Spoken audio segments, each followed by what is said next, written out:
3, 2, 1 action. Sir क्या वजह है कि जो यूक्रेन और रूस को लेकर के यहाँ पर आप विरोध प्रदर्शन कर रहे हैं, क्या मसला है, क्या मामला है? देखिए, असल में यूक्रेन में जो पिछले कई दिनों से रूस का हमला हो रहा है उससे काफ़ी लोग प्रभावित हुए हैं, कई लोग मर चुके हैं, बड़ी बड़ी बिल्डिंगें तबाह हो गई हैं और एक शहर तकरीबन रूस के कब्जे में आ गया है। और आज की खबर यही है कि वहाँ उनका परमाणु का जो वो था, इलेक्ट्रिक का जो प्रोग्राम था, वो पूरा इन्होंने कब्जा कर लिया है। तो हम समझते हैं कि देखिए, हम लोग हमेशा से जंग के खिलाफ रहे हैं। जंग किसी भी मसले का हल नहीं होती है और हमारा ख्याल ये था कि इस जंग को भी रोका जा सकता था, बातचीत से मसले का समाधान निकल सकता था। इशू ये था कि यूक्रेन नाटो का मेंबर बनने का फैसला कर रहा था और रूस ये फैसला उसका बर्दाश्त नहीं था। उससे पहले भी ये बात थी कि रूस में, यूक्रेन में जो नया जो लोग आए हैं पावर में, ये इसको लेकर भी रूस को बहुत सारे यानी इसकी अपोजिशन था।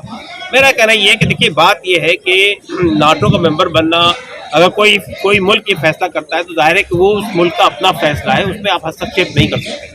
लेकिन अगर वो समझता था कि नाटो की फोर्सेज यहाँ खड़ी हो जाएगी, उससे रूस की सिक्योरिटी के लिए खतरा खड़ा हो सकता है, तो ये बातचीत से मसले का समाधान हो सकता था, लेकिन ऐसा नहीं किया गया। रूस का मानना ये भी है कि यूक्रेन एक समय पे यूएसएसआर का हिस्सा रहा है, साथ उसका रहा है, तो वजह क्या कि वो अलग होना चाहता है, क्या कारण हो सकता है? देखिए, यूएसएसआर तो खत्म हो गया और तकरीबन 16 कंट्रीज उससे निकल के बाहर निकले थे। तो जाहिर है कि हर कंट्री एक सॉवरेन नेशन है, वो अपना फैसला करने का मजाज है। यूएसएसआर के ऊपर उसका कोई दबाव नहीं है कि हमारे बात मानकर कोई बात का फैसला कर सके। लेकिन देखिए, मैं ये कहना चाहता हूँ आपसे कि इस मामले में नाटो के जो कंट्रीज हैं, अमेरिका हो या यूरोप हो, उनका रोल भी बहुत अच्छा रोल नहीं है। आप सिर्फ ये देख रहे हैं कि यूक्रेन की जंग जितनी लंबी होगी तो हमारी जो वेपन इंडस्ट्री है उसको फायदा मिलेगा, और यही हो रहा है इस वक्त में कि आप सिर्फ वेपन सप्लाई कर रहे हैं और आप कोई अपनी फोर्सेस लेकर वहाँ नहीं आए हैं।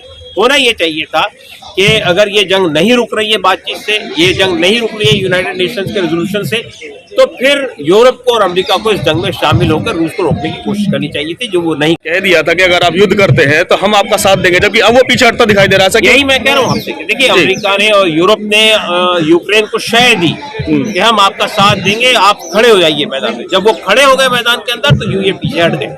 आप सिर्फ सैंक्शन लगा रहे हैं और आप समझते हैं कि सैंक्शन से जो है रशिया को आप रोक सकेंगे। आप देख रहे हैं कि सैंक्शन से रशिया पे कोई असर नहीं पड़ रहा है। तो ये बात गलत है और हम समझते हैं कि इसमें अमेरिका और यूरोप भी बराबर के जिम्मेदार है। ये जंग बढ़ रही है तो सर, रूस ने पहले बातचीत का मौका दिया था, यूक्रेन को बातचीत का मौका दिया था, लेकिन उसके बावजूद भी यूक्रेन ने यूरोप में मतलब शामिल होने के लिए साइन किया। उसके बाद से जंग में एक कहते हैं आग में घी डालने वाला काम किया। नहीं, आप मुझे ये बताइए कि मैं अपने कंट्री के बारे में कोई फैसला करूं तो आप मुझे डिक्टेट करेंगे, और अगर आपकी बात नहीं, बहुत सारे फैसलों से इख्तलाफ नहीं है। जब म्यांमार पे में जो कुछ हुआ तो उन्होंने गवर्नमेंट की साइड ली। ये जो कुछ फलस्तीन के साथ में इसराइल ने किया, उस वक्त उन्होंने इसराइल का साथ दिया।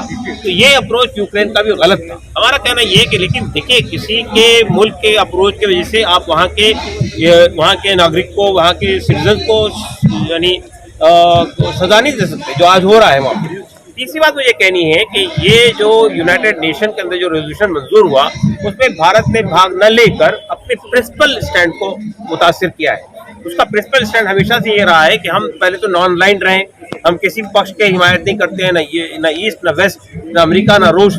लेकिन आज आपने एब्सटेन करके एक तरह से रूस का साथ दिया है, ये गलत है। सर, हमारे भारतीय नागरिक वहाँ फंसे हुए थे, इसलिए शायद भारत ने ऐसा किया। देखिए, भारतीय नागरिक को रशिया से तो निकाल नहीं सके आप तो निकाल रहे हैं यूरोप से, और आप तो निकाल रहे हैं रोमानिया से और यूगोस्लाविया से। वो रास्ता तो अभी भी खुला हुआ है आपके लिए।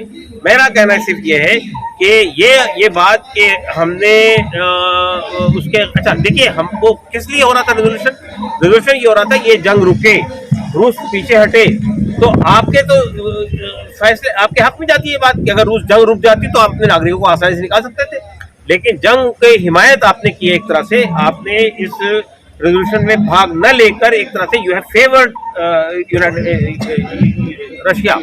तो हमारा कहना यह है कि ये अप्रोच सही नहीं है। तीसरी बात मुझे कहनी है, हमारे जो स्टूडेंट वहाँ फंस गए हैं, हमारे नेशनल जो फंस गए हैं, उनको निकालने में जितनी देर की है भारत में, और भारत का शायद ये अनुमान था कि ये जंग नहीं होगी, ये वार नहीं होगी, लेकिन ये बात अब सब लोग अपने नागरिक निकाल चुके हैं, हमारे नागरिक अभी तक फंसे हुए हैं वहां पर। सर अभी आपने खुद कहा कि अंदेशा नहीं था कि वॉर होगी।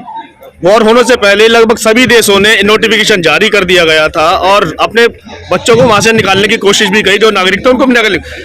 भारत का रुख आखिर इतना नीरस क्यों रहा कि उन्होंने अभी तक बच्चों को जो है ध्यान नहीं दे पाए, ना कि अपने नागरिकों को बाहर निकाल पाए? इसकी वजह मैं सोचता हूँ कि हमारे प्रधानमंत्री, होम मिनिस्टर, ये सब लोगों को इलेक्शन में दिलचस्पी है, वो उसमें लगे रहे, वो यूपी के इलेक्शन के लिए तैयारी करते रहे। उन्होंने एक बहुत बड़ी क्राइसिस को फेस करने में डिले किया और आज भी आप खामखा उसका श्रेय लेने की कोशिश कर रहे हैं। आपने इवैक्यूएशन के नाम पर जो कुछ किया वो ये कि हमारे बच्चे जैसे तैसे करके रोमानिया पहुंचे या पोलैंड पहुंचे, वहां से आप उठाकर ला रहे हैं, तो ये इवैक्यूएशन नहीं है, ये तो गलत बात है। और वहां से जिस तरह से वो लोग कीव से, खार्किव से 1200 किलोमीटर 900 किलोमीटर चलकर ट्रेन के जरिए से किसी जरिए से वो रोमानिया पहुंचे या पोलैंड पहुंचे, तब वहां से आप उठा कर ला रहे हैं। लेकिन आपने उनको वहां तक शिफ्ट करने के लिए कोई साधन नहीं दिया, कोई प्रोग्राम नहीं चलाया, तो ये अप्रोच सही नहीं है।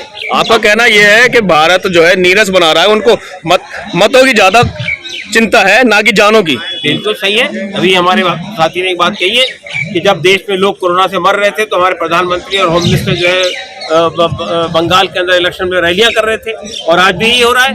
हमारे नागरिक वहाँ फंसे हुए हैं, आप यहाँ रैलियों में लगे हुए हैं। बीजेपी के नेता तो बोल रहे हैं ना लगातार मोदी जी के लिए, इतने बड़े नेता हैं, यूक्रेन के प्रधानमंत्री ने उनसे बात करी है, मदद मांगी है। तो मदद मांगी तो क्या मदद दी हमारे प्रधानमंत्री? बड़े नेता तो है वो।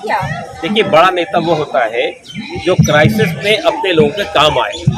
बड़ा नेता सिर्फ पब्लिसिटी से नहीं हो जाता है, बड़ा नेता सिर्फ अपने तौर पे आप श्रेय लेने की कोशिश से नहीं हो जाता है। हमारे बच्चे जो आ रहे हैं वहां से, वो खुद कंप्लेंट कर रहे हैं कि हमारे साथ क्या व्यवहार हुआ है, और आप किस बात का श्रेय ले रहे हैं?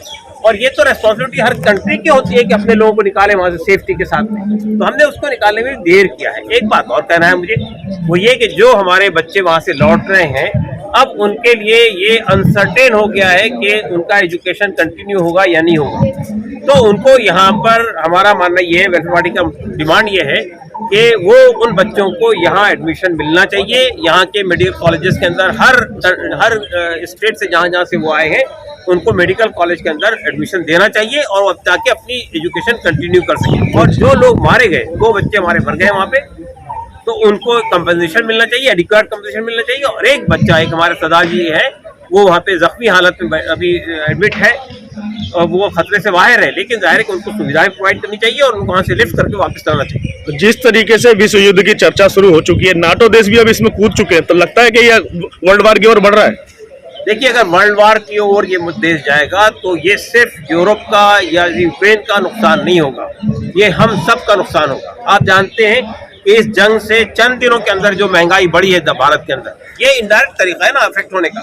हमारे पेट्रोलियम के दाम बढ़ गए हैं, हमारा खाने का तेल जो वहां से आता था वो रुक गया है, उसके दाम बढ़ गए हैं। तो ये इस हमारे देश के ऊपर भी बहुत सारे प्रॉब्लम खड़े हो जाएंगे इस जंग से, अगर ये जंग बढ़ती है तो हमारा प्रयास यही होना चाहिए, भारत के रूस से जो डिप्लोमेटिक रिलेशंस है उसको इस्तेमाल करना चाहिए और जंग को रोकने की कोशिश करनी चाहिए। देखिए, भारत अगर एक बड़ा कंट्री है, अगर हमारे मोदी जी एक बड़े लीडर हैं दुनिया के, तो उन्हें जंग को रोकने की कोशिश करनी चाहिए, उनको दोनों को टेबल पे लाना चाहिए बातचीत के। ये सबसे बड़ा हल यही है।